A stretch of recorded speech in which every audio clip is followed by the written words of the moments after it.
तो आज हम देखेंगे कि पॉलीगन क्या होता है, कितने तरह के पॉलीगन होते हैं और उनकी number of sides, number of diagonals, ठीक है, कितने ट्रायंगल्स में कोई पॉलीगन को डिवाइड किया जा सकता है, ठीक है, उसके जो टोटल इंटीरियर एंगल्स होते हैं उनको कैसे फाइंड करते हैं, total sum of interior angles कैसे फाइंड करते हैं, उनके जो एक्सटीरियर एंगल होते हैं वो हम कैसे फाइंड करते हैं, ठीक है। तो सम ऑफ टोटल इंटीरियर एंगल कैसे फाइंड करते हैं, सम ऑफ टोटल एक्सटीरियर एंगल कैसे फाइंड करते हैं, रेगुलर पॉलीगन क्या होता है, ठीक है। तो वो सारी चीज़ें हम देखेंगे, ठीक है। तो सबसे पहले ये क्लियर होना चाहिए आपको कि पॉलीगन क्या होता है, ठीक है।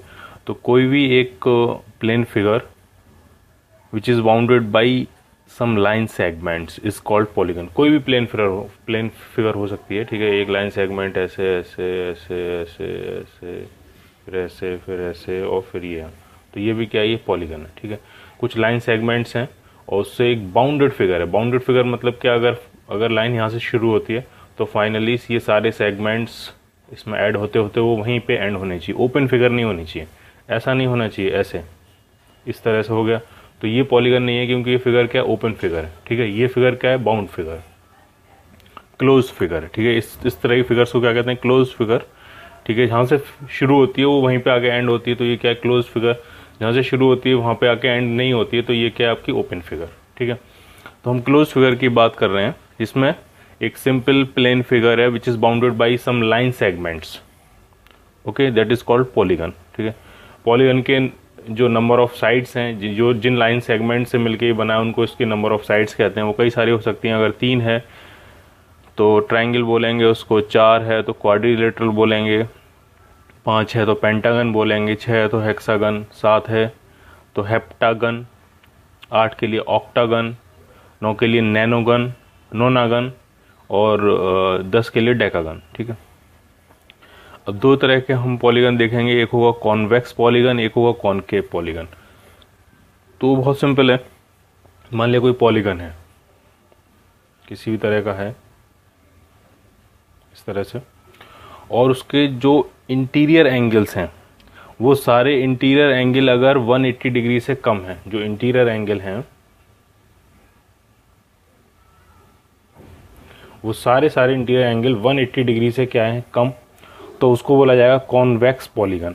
और अगर कोई भी एक इंटीरियर एंगल 180 डिग्री से ज़्यादा है तो उसको बोला जाएगा कॉनकेव पॉलीगन, ठीक है। अब यहाँ पे देखो, ये इंटीरियर एंगल 180 डिग्री से कम है, ये 180 डिग्री से कम है, ये 180 डिग्री से कम है, ये 180 डिग्री से कम है, ये 180 डिग्री से कम है, ये 180 डिग्री से कम है, लेकिन ये जो एंगल है ये ग्रेटर देन 180 डिग्री है, ठीक। इसका मतलब ये जो पॉलीगन है आपका वो कैसा आएगा, वो आएगा कॉनकेव पॉलीगन।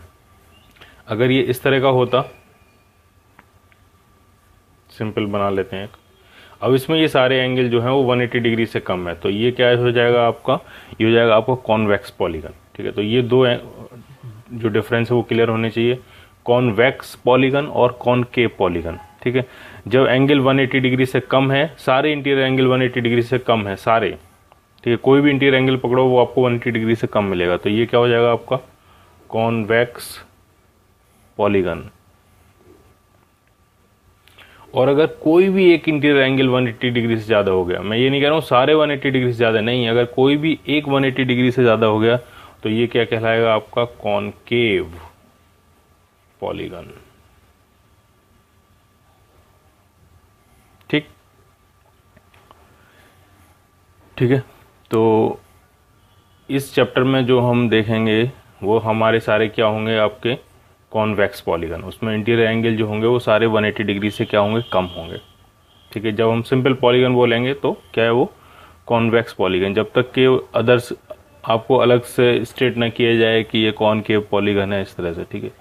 दूसरी बात, इंपॉर्टेंट बात है, जब हम कहेंगे एंगल ऑफ पॉलीगन, ठीक है, जब भी हम बोलेंगे एंगल ऑफ पॉलीगन तो इसका क्या मतलब हुआ, तो इसका मतलब ये हुआ ये जो इंटीरियर एंगल है, ठीक है, जो इंटीरियर एंगल है उसकी हम बात कर रहे हैं। एंगल ऑफ पॉलीगन का हमेशा मतलब होगा ये जो इंटीरियर एंगल्स हैं हम इसकी बात कर रहे हैं, ठीक। चलो अब आगे बढ़ते हैं। तो सबसे पहला जो पॉइंट है वो आपको ये समझना है कि इसमें नंबर ऑफ डायगोनल्स कितने होते हैं, ठीक है।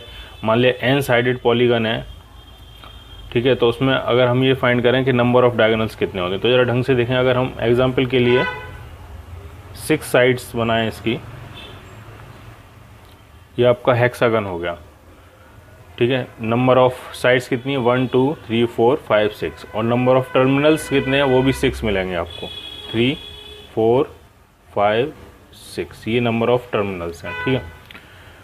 तो हमें ये फाइंड करना है कि इसमें कितने डायगोनल्स खींच सकते हैं हम, ठीक है। यहाँ से यहाँ खींचेंगे, एक डायगोनल होगा, इस तरह से हो जाएगा, इस तरह से हो जाएगा, एक डायगोनल ये हो जाएगा, ठीक है। एक ये भी हो जाएगा, इसको इससे मिला दें तो ये हो जाएगा, इसको इससे मिला दें तो ये हो जाएगा, इसको इससे मिला दें तो ये हो जाएगा, इसको इससे मिला दें तो ये हो जाएगा, ठीक है। इसको इससे मिला दें तो ये हो जाएगा। तो इस तरह से कई सारे डायगोनल बना सकते हैं, ठीक है। तो इस तरह से तो हम काउंट नहीं करेंगे क्योंकि ये 6 है, तो हो सकता है आसान हो। इसी जगह अगर 10 साइड का आपका पॉलीगन होता जिसको हम डेकागन कहते हैं, या 9 साइड का होता जिसको हम नोनागन कहते हैं, तो उसमें बड़ा मुश्किल है काउंट कर पाना, और काउंट करने की प्रोसेस में एक दो छूट भी सकता है, ठीक है। तो मैथमेटिकल एक्सप्रेशन क्या है, ठीक है, किस चीज़ का, अभी हम फाइंड कर रहे हैं नंबर ऑफ डायगोनल्स कितने होंगे किसी भी पॉलीगन में जिसकी n साइड्स हैं या n कॉर्नर्स हैं, n कॉर्नर्स हैं या फिर n क्या है, साइड्स हैं, ठीक है। तो जरा ढंग से समझो, किसी भी डायगोनल के लिए आपको 2 कॉर्नर्स की ज़रूरत होती है, ठीक है। किसी भी डायगोनल के लिए आपको कोई से 2 कॉर्नर्स पकड़ो और उनको मिला दो, ठीक है। उनके कॉम्बिनेशन में जो आएगा वो एक डायगोनल मिल जाएगा आपको।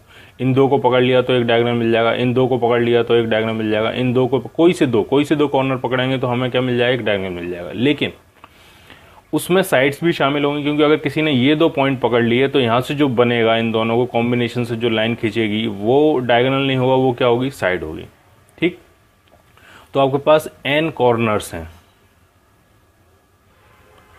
और n में से हम कोई से 2 चूज करें तो हमें या तो डायगोनल मिल जाएगी या साइड मिल जाएगी, ठीक है। तो total number of diagonals plus sides ये जो हैं ये किसके बराबर होंगे, तो ये होंगे NC2। ये NC2 क्या हुआ, तो n नंबर ऑफ कॉर्नर्स थे, उसमें से 2 कॉर्नर लेके हमारे कितने कॉम्बिनेशन बन जाएंगे, उसी को हम क्या बोलेंगे, NC2। PNC में आपको शायद थोड़ा बहुत आइडिया होगा परम्यूटेशन कॉम्बिनेशन में, कि अगर n नंबर ऑफ ऑब्जेक्ट्स हैं उसमें से अगर हमें 2 ऑब्जेक्ट्स के ग्रुप बनाने हैं तो कितने डिफरेंट तरह के ग्रुप बन जाएंगे, तो वो क्या होगा, NC2। इसका एक्सप्रेशन क्या होता है, तो वो सिंपल होता है NCR। इन जनरल जो एक्सप्रेशन होता है वो होता है factorial n upon factorial r into factorial n minus r, ठीक। उसको देख लेंगे, ठीक है। तो NC2 क्लियर होना चाहिए आपको, number of diagonals plus number of sides. तो वो क्या है, n कॉर्नर्स हैं और किन्हीं भी 2 कॉर्नर्स को लेके अगर आप मिलाओगे तो या तो आपको साइड मिलेगी या डायगोनल मिलेगा। तो हमें जो डायगोनल चाहिए, हमें तो सिर्फ डायगोनल चाहिए, तो जो नंबर ऑफ डायगोनल्स हो जाएंगे तो वो हो जाएंगे NC2 माइनस साइड्स। साइड्स उधर जाएगा तो माइनस साइड्स। साइड्स कितनी है, तो अगर n कॉर्नर्स का आपका पॉलीगन है तो उसमें n ही साइड होंगी, तो माइनस n। तो ये एक्सप्रेशन आ गया आपका डायगोनल्स का, ठीक है। इसको थोड़ा सिंप्लीफाई कर लेंगे, जो फॉर्मूला आएगा वो आपको याद रखना है। तो ये कितना होता है, तो इसका एक्सप्रेशन अगर आप खोलो तो ये हो जाएगा n into n minus 1 upon 2 into 1, ठीक। इसको कैसे खोलते हैं, तो इसको हम एक्सपेंड करेंगे, ऊपर वाले को कितनी बार एक्सपेंड करेंगे, तो ये नीचे वाला बताता है, ये 2 लिखा है तो इसको हम 2 बार एक्सपेंड करेंगे। पहले लिखेंगे n, फिर क्या लिखेंगे, फिर लिखेंगे n माइनस 1, ठीक, डिवाइडेड बाई 2 है तो इसको 2 इंटू 1।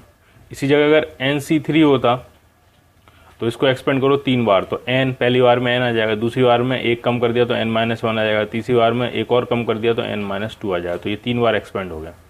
डिवाइडेड बाई 3 है तो 3 इंटू 2 इंटू 1, इस तरह से इसको खोलते हैं। अगर यहाँ 4 होता तो यहाँ पे 1 बार और करते तो n माइनस 3 हो जाता, और यहाँ पे क्या लिखते, 4 इंटू 3 इंटू 2 इंटू 1, इस तरह से इसको एक्सपेंड करते हैं, माइनस n, ठीक है। इसको थोड़ा सॉल्व कर लेते हैं। तो n बाहर आ गया, 2 LCM ले लिया, यहाँ बचा n माइनस 1 माइनस 2, तो ये आपका बन गया formula n/2 into n minus 3।